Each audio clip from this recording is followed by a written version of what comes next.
go. We coming this year, nigga. Ain't nothing free, so I gotta get mine. I gotta get mine. I gotta get mine.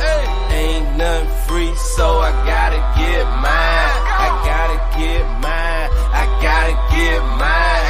Ain't nothing free, so I gotta get mine. I gotta get mine. I gotta get.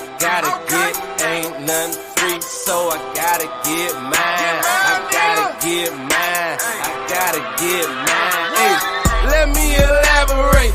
Y'all niggas trying fake.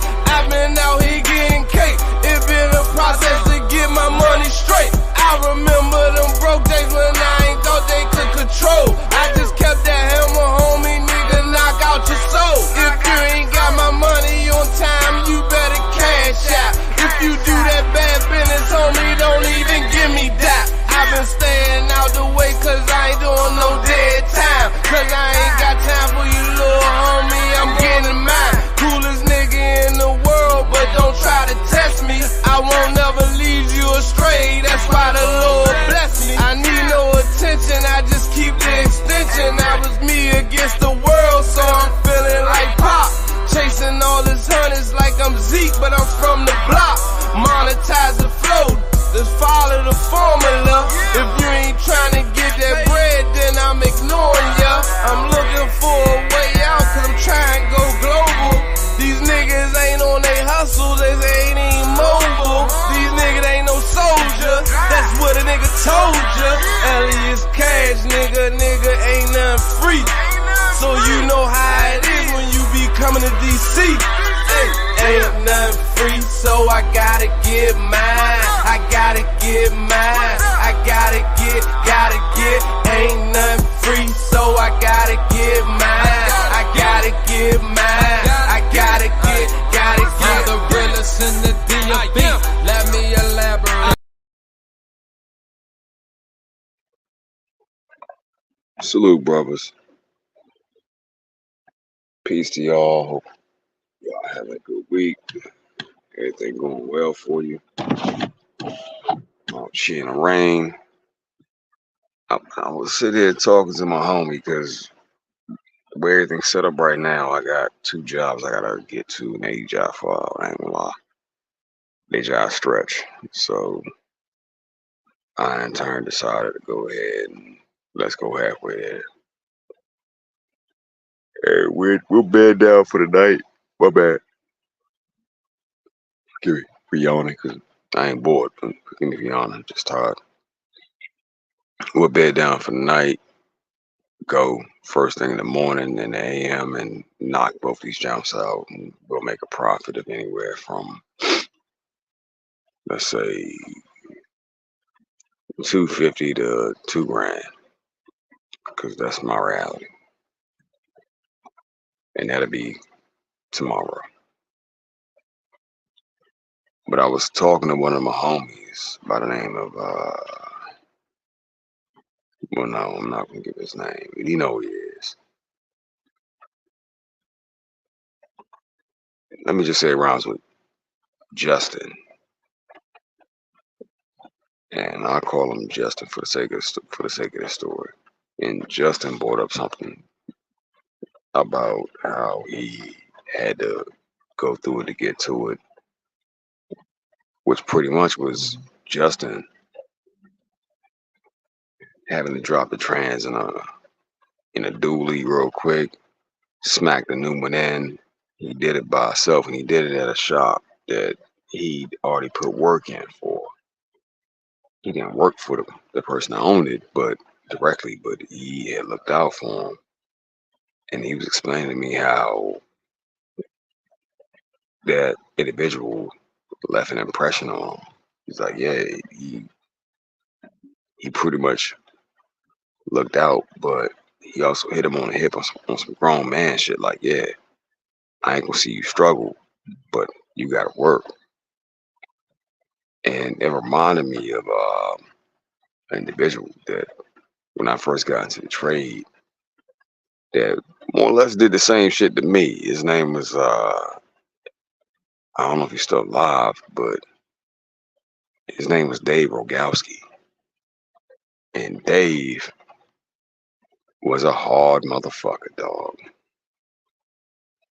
Dave was one of them type that know you're struggling and be like, you done yet?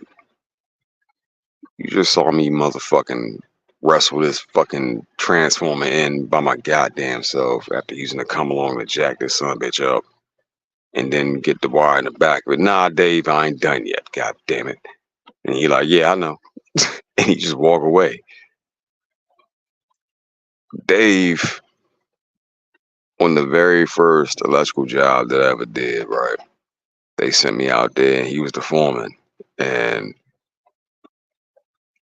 I forgot about the lessons he taught me because, you know, it's been years, man. It's been, well, fuck, it's been decades, for real, for real. Dave, on the first job I ever went to, he blew me off. He was like, yeah, you here? What's your name? Contractor, got it. Going out there and, you know, go do something. I'm like, the fuck kind of directions are those? Well, after about a good old month of being hazed and moving shit back and forth, hundreds upon hundreds of pounds of material back and forth, doing this, doing that, doing this, doing that. Go get coffee. I'm like, go get coffee? Fuck you. It's 6:07 in the morning. I ain't getting coffee for you motherfuckers. I barely made it in this motherfucker. Dave said, fuck it, I'm gonna teach you. Dave Rogowski wasn't a pleasant guy to be around.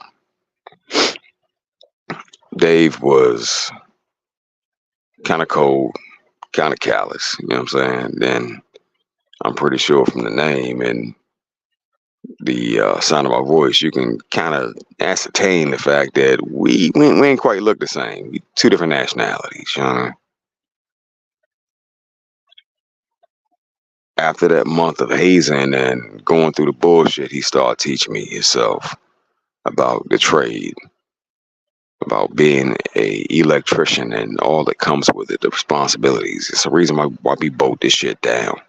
That way it don't blow up in your face, you know? It's the reason why we do this. And he gave me the backlog of information as to why. And this is before I even touched my whole apprenticeship and schooling. He was like, nah, you do it like this. So by the time I went to school, I was already hip to the game, you know. Because when it came to going to school, the local wasn't as forgiving. It wasn't as nice as it is now. If you weren't married to somebody or the correct color and shade, then, you know, your black ass ain't had shit coming. You gotta wait. You know, shit is different now, but back then they were racist. They were racist as fuck. You had to be the best of the best of the best of the best out of your group to be selected, type shit. And they didn't even try to hide it. The nepotism was real. The nephews, the cousins, the sons, the uncles, the brothers, or slash brother-in-laws were all put before you, but you still had to pay dues. And those dues were not cheap. And after about a year working with Dave, I was working on my own. He just gave me the reins. Yeah, get out there, change this circuit. What is it? So, Exelite. It's only 277. I said, what the fuck? Man, that's high voltage. Yeah. You'll be fine. You'll be fine. I cut it off. Because he said he cut it off, I didn't test it. That 277 circuit lit my motherfucking ass up. I'm talking about shaking and damn near shitting on myself. I'm like, yo, what the fuck? Dave! He's like, yeah. Thought you cut it off. He said, did you test it? I said, nah. You told me you cut it off. He's like, listen, even if Jesus Christ himself comes down and says, my son, the circuit is dead, when you leave, you still test it. I said, you motherfucker. that shit felt, it's hard to describe getting hit by that shit. By high voltage, 277, it hurts. You can feel the current like push in and then through you. And because it's AC, that pitch and that dip, you can feel it in your body. It does something to you. Like your whole body spazzes up and you have no control and you can't get off that motherfucker until the dip happened. But it's happening so fast, it's like grrr, now you're gone, now you're off. Or you might get stuck on that motherfucker and lock onto it. I'm looking at Dave like, yo, you a whole fucking dickhead piece of shit for this. I was down in that garage, bruh, my whole body locked up. And I fell backwards off the ladder at about like, it was only like a 6 foot ladder, but I fell backwards off of it and landed in a power installation. That was my first month and a half like experience fucking with Dave. Now, did he tell me to test it before? He did. But because he said, I cut it off. I believed him. I didn't test it. He said, never trust anybody. You should have tested it first. That's the way we were taught. That was my introduction to the trade. That's that mentality is the one that helped me hone my craft, right? Fast 4 years later, I had a big job. Dave just so happens to be on the job. He's the foreman, the main one. Everyone is listening to him and taking direction, so on and so forth.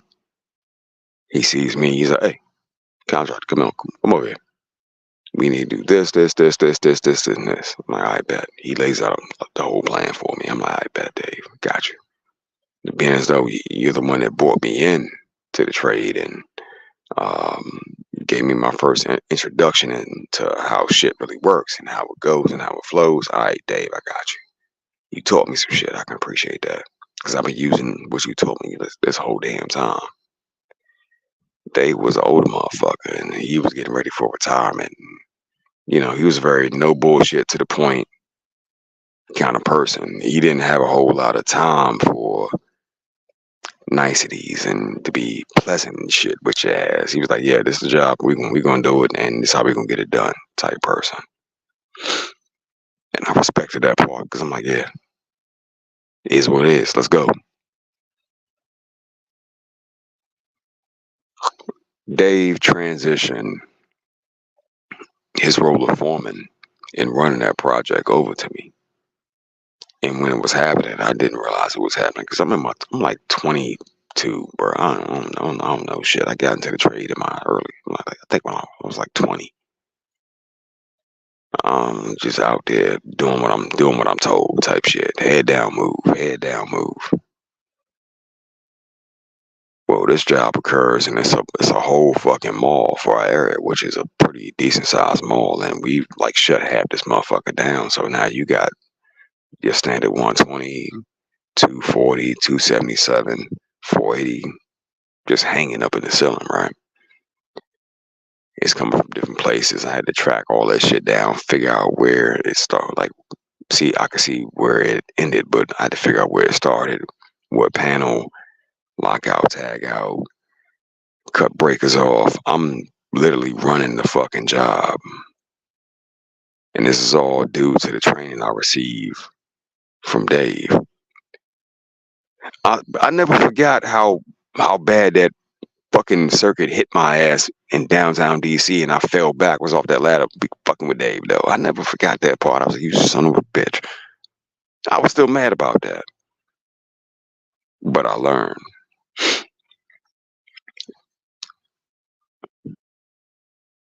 On that particular job for that mall, Dave, even though Dave had his son out there, because nepotism is real in the trades. They always bring their kids in and their son-in-laws in and they try to insert them over you. His son at that point had already been through the apprenticeship and he was supposed to be above me. After about a month of being out there, Dave more or less had me running that job. Literally, Dave, I never seen him smoke a cigarette on the job. We would always creep off to find, like, you know, a place to smoke and chill, or, you know, you had to find your own personal little secret shit spot around that joint.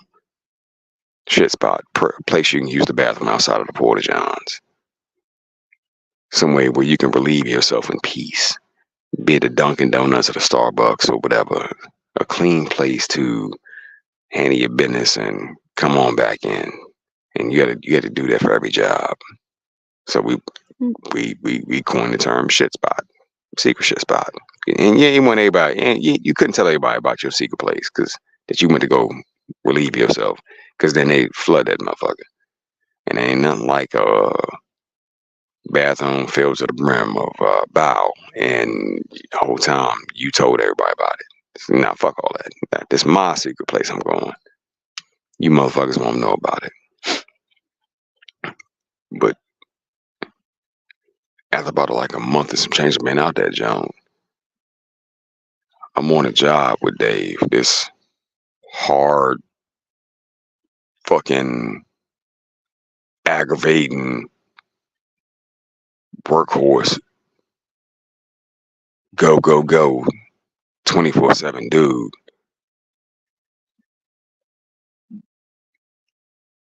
He's like, hey, contract, come here. I'm like, what? What's up? What you need? I had a certain amount of respect for him because he was my first mentor, my first teacher when it came to the trade, and he showed me so much. And it was like, damn, you put me way ahead of the curve before, like way above everybody else. So I'm like, yeah, what you need? What's going on?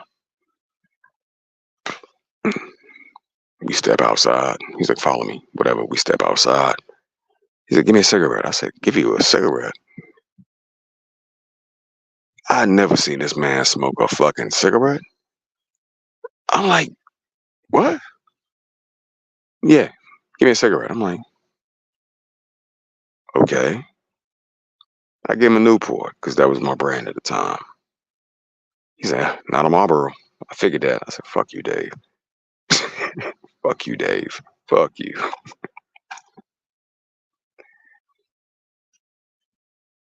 He looks over at me and he's like, yeah, I smoke all the time. I smoke off the job. I smoke when I get in the truck.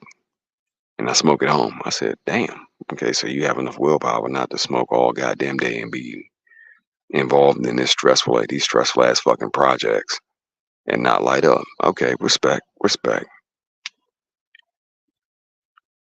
To be on a job going through what you're going through, dealing with architects and project managers and PMs from both sides of the house and general contractors, and not light one up when ain't nobody looking.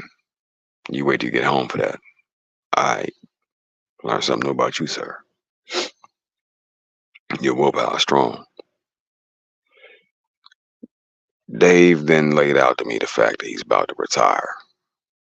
You know, I'm trying to get the fuck out of here. I don't give a fuck anymore. I was like, I bet, Dave. So what you want me to do? He was like, I want you to take over. I'm like, the fuck? Now, keep in mind, I'd already been running the project for a good little minute. But that official, you the head HNIC, I hadn't, like, I didn't get that part. I'm like, I don't know about all that. Dave's like, I want you to take over. I'm like, you know your son's out here, right? Dave's response was like immediate. He was like, yeah, fuck him. I said, God damn. Just flat out, fuck him. I'm like, Dave, you know your son is standing like 5 feet away. Like, he can hear you. But Dave Rogalski was a man's man. So he didn't give a fuck about none of that nice shit of being pleasant or being proper. He was like, fuck him. Because in Dave's mind, I didn't get it back then, I do now, but in Dave's mind, he's like, yo, I done took care of this little motherfucker, gave him a cush life, brought him into the trade, and I ensured the fact that he would have an apprenticeship, get through it, helped him get through it, and now here's a job from now until the day he die. With this one company, he'll any company he chooses to go to. He already plotted the course of his son's life out for him and gave him an opportunity. And he didn't appreciate it. Hence Dave's rebuttal. Fuck him. I'm like, Dave, you a cold motherfucker. You just cold-blooded as hell. Like, god damn. You ain't gotta be like that, Dave. He was like, yeah, it gotta be like that. Fuck him. Well, Dave, you know he can hear you. Yeah, but fuck him anyway. Damn. Dave is a fucking savage. Fast forward. I'm operating the job now. Dave's still there, but he's stepped back and he's diminished his position. And I got motherfuckers that's much older than myself that I'm telling what to do and how to do it. All right, this is the first phase, this is the second phase, this is the third phase.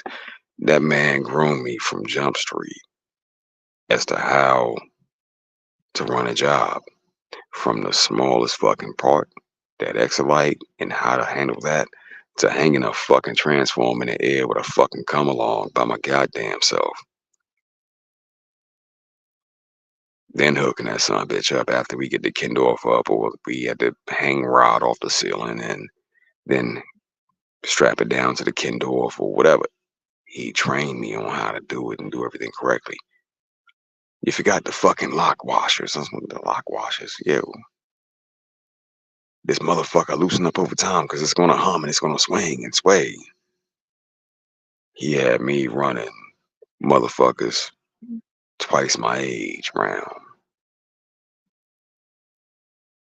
Every day fucking with Dave was like training day, because for him it never ended. Now, in that whole cigarette break conversation, Dave said something to me that I didn't understand back then, but I get it now.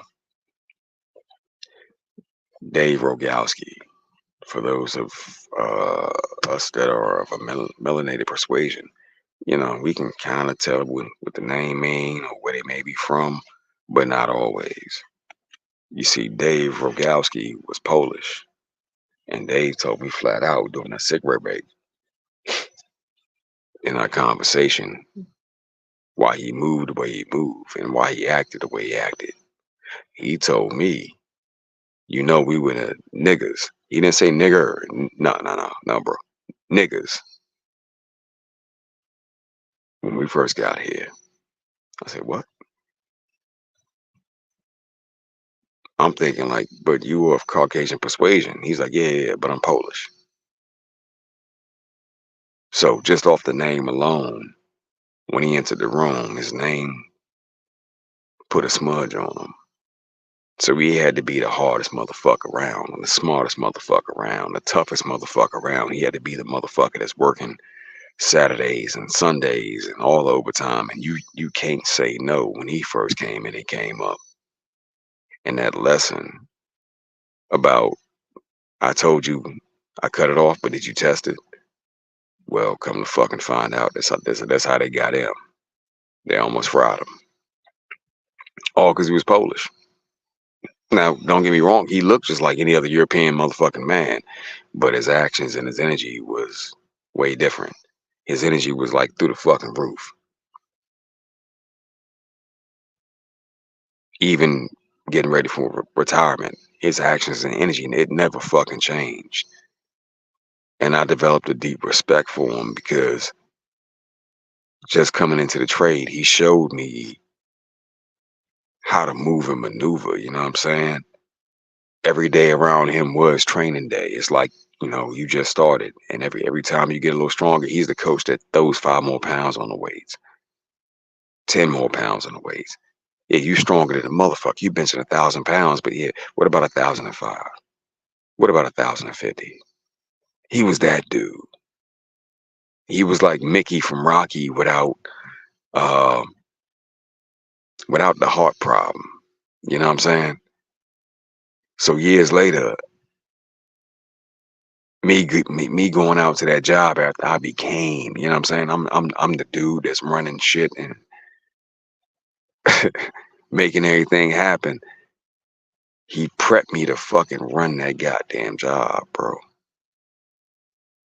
And the most fucked up part is I never got a chance to tell a man thank you. Because very gracefully, I remember it was like a Christmas party. After that, Dave retired. I ain't ever seen his ass again. You'd be surprised who God puts in your life and for the reasons why. In the beginning, I was looking at Dave like, yo, I'm gonna choke this motherfucker. I ain't lying. Slim. I'm gonna choke this motherfucker. And he got me hit too? Shit. By 277, that's a killer right there. But he told me a lesson. Don't trust anything a motherfucker says if you haven't verified. It's another brother that reminded me of that lesson. I think y'all know him. His name is Machismo, but that was between a personal conversation me, him and Saul had. You dig? Verify first. Dave was not a weak man or a man to be trifled with. What he was a goddamn man, though.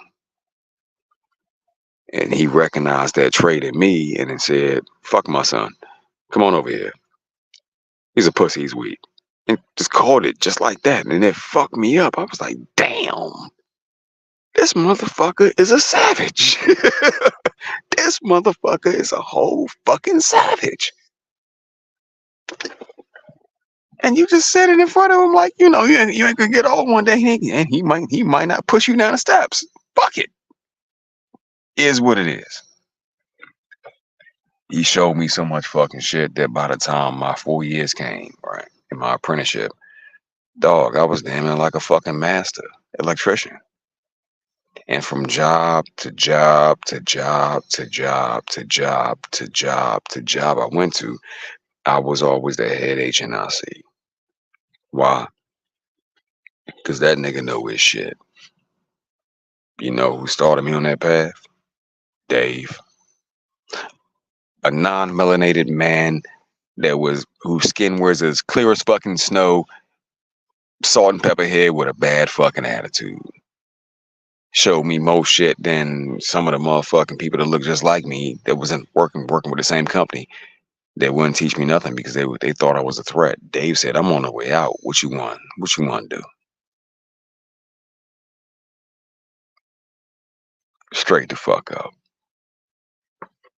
Put me in a pristine position to motherfucking capitalize on everything I wanted at the goddamn time. And that taught me another valuable lesson.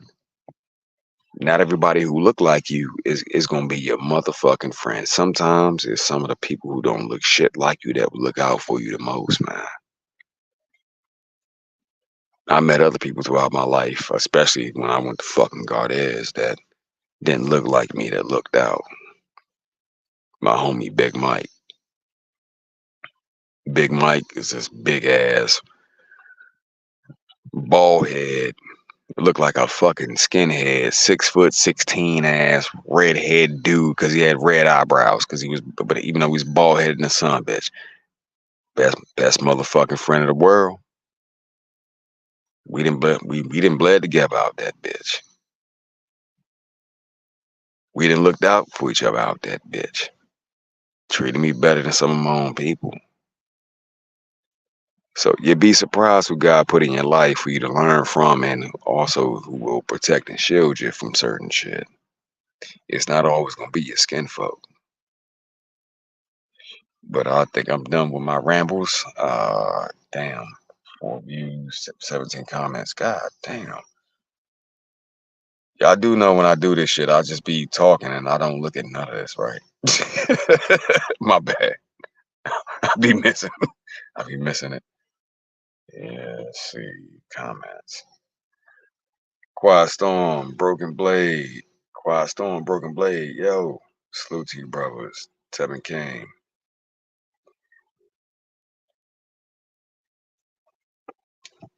Yes, sir, I'm good. I'm good, broken. In life, I've just learned so many different things and lessons that it's I try to pass on as much as this information as possible, because at the end of the day, it don't do me no good to hold on to it all. Like, this shit gotta be useful. It's gotta be useful for somebody else outside of myself. And I'll sit here and I'll learn and I'll listen and I'll learn and I'll listen. Bro, I've even learned how to motherfucking secure government contracts, depending on what you want to do. But fucking with Dave, I verify everything first before I do anything.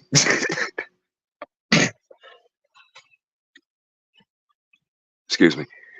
Cause that lesson, getting hit by that 277, I'm like, you bastard motherfucker. And he was like, what'd you learn? I'm like, fuck you. Verify. You got to verify. You dig?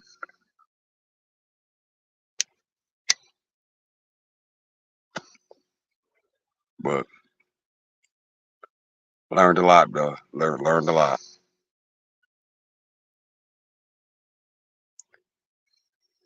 Yeah.